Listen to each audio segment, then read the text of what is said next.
বছরই কোনো না কোনো ফরম্যাটে বাড়ে। এইবারের বিষয়টা একটু ভিন্ন। মাননীয় প্রধানমন্ত্রী বারবার এই জায়গায় এমফাসিস করেছেন যে ইউক্রেন রাশিয়ার যুদ্ধ এবং ডলারের দাম এই দুইটার কারণে অনেক বেশি বাড়তেছে।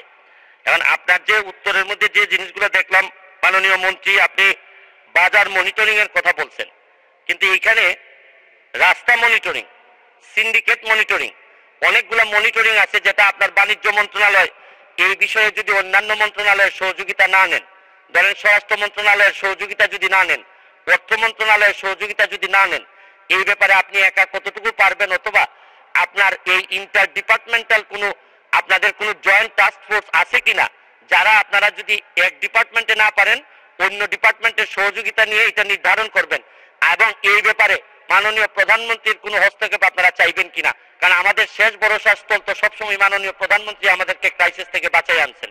ধন্যবাদ। ধন্যবাদ মাননীয় সদস্য। মাননীয় মন্ত্রী। ধন্যবাদ মাননীয় সংসদ সদস্যকে। আমি আগেও বক্তব্যে বলেছি যে মাননীয় প্রধানমন্ত্রী আমাদের প্রথম ক্যাবিনেট মিটিং থেকেই দিক নির্দেশনা দিয়েছেন এবং আন্তঃমন্ত্রণালয় একটা সমন্বয় কমিটির মাধ্যমে আমরা আমাদের কাজ করে যাচ্ছি।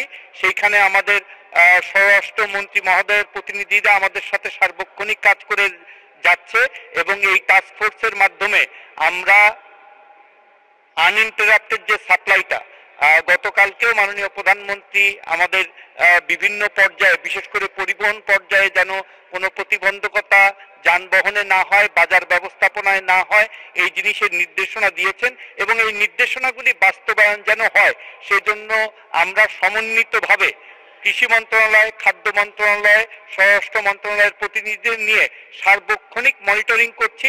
আমরা আশা করতেছি যে আগামী রমজানে আমরা নিরবিচ্ছিন্নভাবে খাদ্যের সরবরাহ ভোক্তা পর্যায়ে নিশ্চিত করতে পারবো এবং কোনো রকম মজুতদারি বা কোনো রকম কারসাজি করার চেষ্টা করলে তাদের বিরুদ্ধে আমরা যথাযথ ব্যবস্থা আমরা গ্রহণ করব। ধন্যবাদ মাননীয় স্পিকার।